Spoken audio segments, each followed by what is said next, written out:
श्री हरि गोस्वामी श्री तुलसीदास जी की संक्षिप्त जीवनी। प्रयाग के पास बांदा जिले में राजापुर नामक एक ग्राम है, जहाँ आत्माराम दवे नाम के एक प्रतिष्ठित शरयू पारीण ब्राह्मण रहते थे। उनकी धर्म पत्नी का नाम हुलसी था। संवत 1554 की श्रावण शुक्ल सप्तमी के दिन अवक्त मूल नक्षत्र में इन्हीं भाग्यवान दंपत्ति के यहाँ 12 महीने तक गर्भ में रहने के पश्चात गोस्वामी तुलसीदास जी का जन्म हुआ।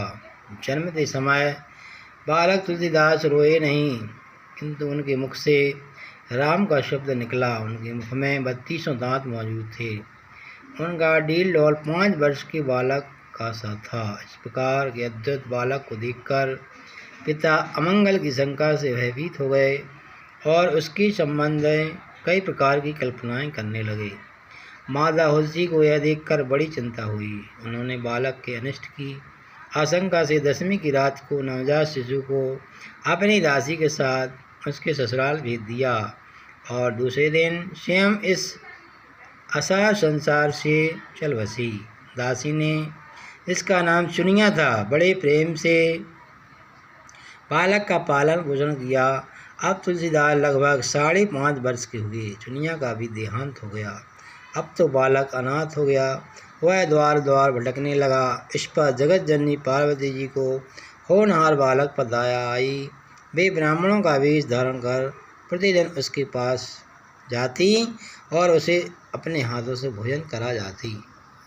इधर भगवान शंकर जी की प्रेरणा से रामशैल पर रहने वाले श्री अनंत नंद दास जी के प्रिय शिष्य श्री नरहर आर्यानंद जी ने इस बालक को ढूंढ निकाला। उसका नाम राम भोला रखा।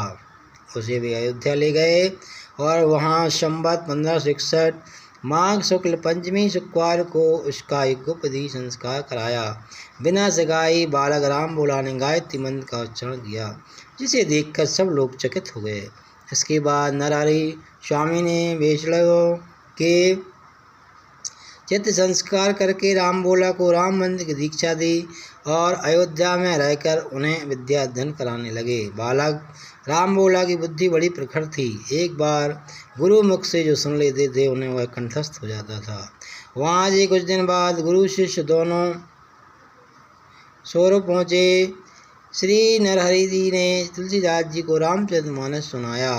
कुछ दिन बाद वे काशी चले। काशी में शेष सनातन जी के पास रहकर तुलसीदास जी ने वर्ष तक वेद वेदांग का अध्ययन किया। इधर उनकी लोक वासना कुछ जागृत हुई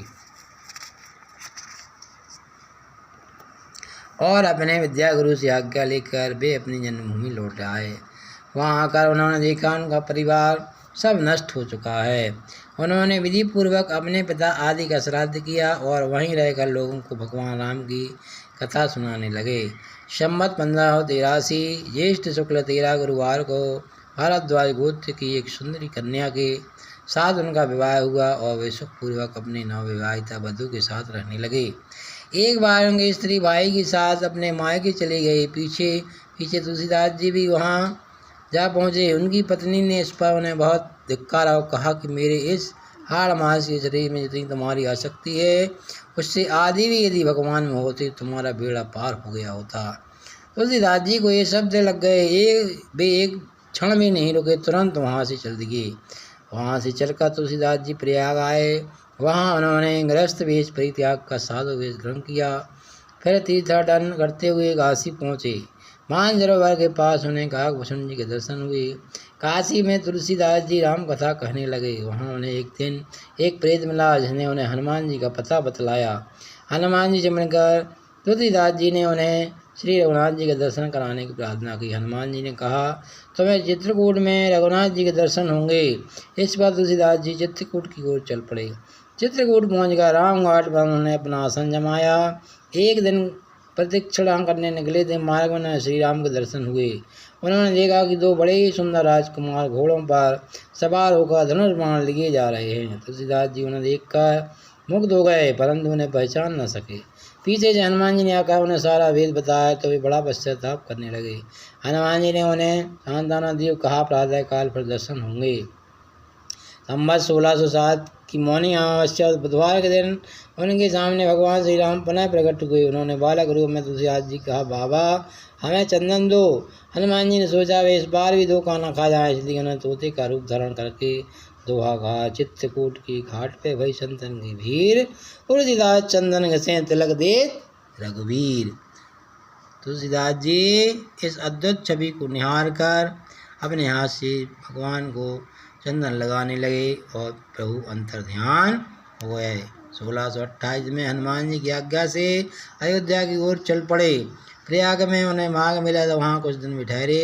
पर्व के 6 दिन बाद एक भरद्वाज और याज्ञवल्क्य मुनि के दर्शन हुए। वहाँ उस समय उन्होंने शुक्र क्षेत्र में अपने गुरु से सुनी थी। वहाँ से राममण के घर निवास किया। संस्कृत पद्य रचना करने लगे और भगवान शंकर ने उन्हें आदेश दिया कि भाषा में कब रचना करो। तुलसीदास जी की नींद चढ़ गई। उठकर उसी समय भगवान से पार्वती सामने प्रकट हुए। साष्टांग प्रणाम। शिव जी ने कहा, तुम अयोध्या में जाकर रहो, काव्य की रचना करो। मेरे आशीर्वाद से तुम्हारी कविता सामवेद के समान पल्लवित होगी। इतना कहकर गौरी शंकर अंतर ध्यान हो गए। श्री तुलसीदास जी उनकी आज्ञा से काशी चले गए। संवत 1631 का प्रारंभ। उस साल रामनवमी के दिन प्रायः त्रयोदश योग राम जन्म के जन्मदिन था। उस दिन प्रातः काल से श्री रामचरितमानस की रचना प्रारंभ की। 2 वर्ष 7 महीने 26 दिनों में समाप्ति हुई। 1633 के माह से शुक्ल पक्ष में राम विवाह के दिन यह पूर्ण हो गया। इसके बाद भगवान की आज्ञा तुलसीदास जी काशी चले आए। श्री रामचरितमानस सुनाया और सत्यम शिवम सुंदरम लिखा हुआ मिला। बोली श्री राम जन